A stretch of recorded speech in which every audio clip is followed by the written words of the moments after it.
అదే RTV app వార్తల్ని క్షణాల్లో చదివే అవకాశం ఉంటుంది. ఒక న్యూస్ పేపర్, ఒక టెలివిజన్ ఛానల్ మీ చేతుల్లో ఎప్పుడూ ఉంటాయి.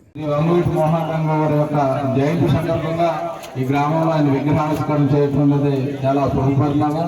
ఈ రోజున ఎందరో మహానుభావులు ఈ దేశానికి జాతీయ పతాకాన్ని అందించినటువంటి పింగళ వెంకయ్య గారు, అల్లూరి సీతారామరాజు గారు లాంటి పుణ్యపురుషులు పుట్టినరోజున రంగా గారు పుట్టారు. విజయవాడ కేంద్రంగా సామాజికంగా అణగారిన వర్గాల కోసం ఆయన అనేక సేవలు చేసి వాళ్ళ పక్షాన ప్రభుత్వ వ్యతిరేకంగా పోరాటం చేసినటువంటి వ్యక్తులు వంగవీటి మోహన్ రంగా గారు. ఆయన ఆలోచనతోటి సామాజికంగా వెనుకబడిన వర్గాలన్నీ కూడా ఆంధ్రప్రదేశ్లో ఏకమయ్యాయంటే రంగా గారి యొక్క స్ఫూర్తి పోరాట పట్ల ఆయన నిదర్శనం ఏంటంటే నిజాయితీ గల రాజకీయ జీవితం ఫలితంగా వెనుకబడిన వర్గాలన్నీ కూడా ఆయన గొడుగు నేరుకెళ్ళి ఈ రాష్ట్రంలో ఉద్యమం చేయడం జరిగింది. ఈ రాష్ట్రంలో విప్లవానికి మూలకారకుడయ్యాడు వంగవీటి మోహన్ రంగా గారు. మరి ఈ రోజు రాష్ట్రంలో ప్రభుత్వం అధికారంలోకి వచ్చిందంటే వంగవీటి రంగా లాంటి స్ఫూర్తి కలిగినటువంటి పవన్ కళ్యాణ్ గారి స్ఫూర్తి ఆయన తప్పని ఆంధ్రప్రదేశ్ పుట్టింది ఫలితంగా ఈ ప్రభుత్వం మారింది.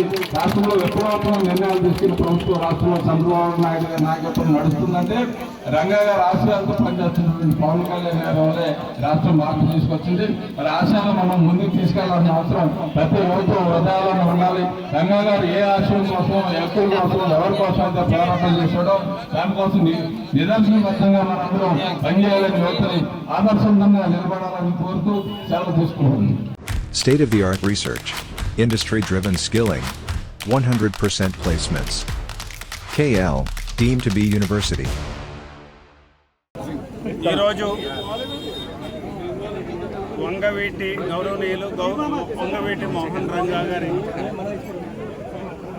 జయంతి సందర్భంగా ఈ సావరంలో వారి యొక్క విగ్రహాన్ని ఏర్పాటు చేసుకోవడం, ఆ విగ్రహాన్ని ప్రారంభించడానికి నన్ను పిలవటం నాకు చాలా సంతోషం.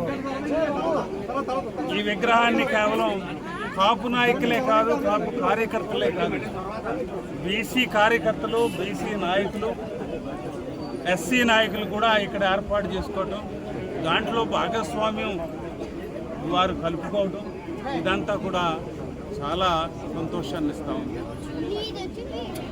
మీకు తెలుసు వంగవీటి మోహన్ రంగా గారు చాలా చిన్న స్థాయి నుంచి వచ్చిన మనిషి. బడుగు బలహీన వర్గాల కోసం ఆయన చేసింది మనకందరికీ తెలుసు. శాసనసభ్యులుగా పనిచేసింది మనకందరికీ తెలుసు.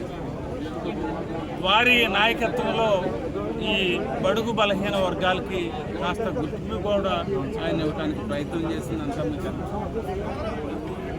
అలాంటి మహనీయుడి యొక్క జయంతి కార్యక్రమానికి ఈ రోజున మేమందరం కూడా ఇక్కడ బీసావరంలో కాపు, బీసీ, ఎస్సీ, ఎస్టీ నాయకులందరూ కూడా ఇక్కడ కలిసి మేము ఈ జయంతిని చాలా ఆర్భాటంగాను, లేకపోతే ఆనందంగాను, ఉత్సాహంగాను మేము జరుపుకుంటా ఉన్నాం. తప్పనిసరిగా మేమందరం కూడా వారి ఆశయాలను ముందుకు తీసుకెళ్తామని చెప్పి తెలియజేసుకుంటా ఉన్నాం. ఇంకొక విషయం ఏమిటంటే ఆయన యొక్క ఆలోచనలే ఈరోజు కార్యరూపం దాల్చి ప్రభుత్వాలు ముందుకొచ్చాయి, ప్రభుత్వాలు ఏర్పడ్డాయి. వీరందరికీ కూడా వారి ఆలోచనలు, వారి యొక్క గొప్పతనమే ఈరోజు మనకి అది గుర్తుకు తెస్తా ఉంది. కాబట్టి ఈ సందర్భంగా మరొక్కసారి వంగవీటి మోహన్ రంగా గారి జయంతి సందర్భంగా వారి జ్ఞాపకాలను మేము నెమరు వేసుకుంటూ వారి యొక్క గొప్ప కార్యక్రమాలను మేము ఒక్కసారి వెనక్కి గుర్తు తెచ్చుకుంటూ మేమందరం కూడా ఇక్కడ ఈ ఉత్సాహంగా జరుపుకుంటున్న ఈ కార్యక్రమంలో పాల్గొన్న ప్రతి ఒక్కరికి అభినందనలు తెలియజేసుకుంటూ సెలవు. మరిన్ని వీడియోస్ కోసం ఛానల్ ని సబ్స్క్రైబ్ చేయండి. లేటెస్ట్ అప్డేట్స్ కోసం వాట్సాప్ ఛానల్ ని ఫాలో చేయండి. అండ్ లింక్ డిస్క్రిప్షన్ లో ఉంది.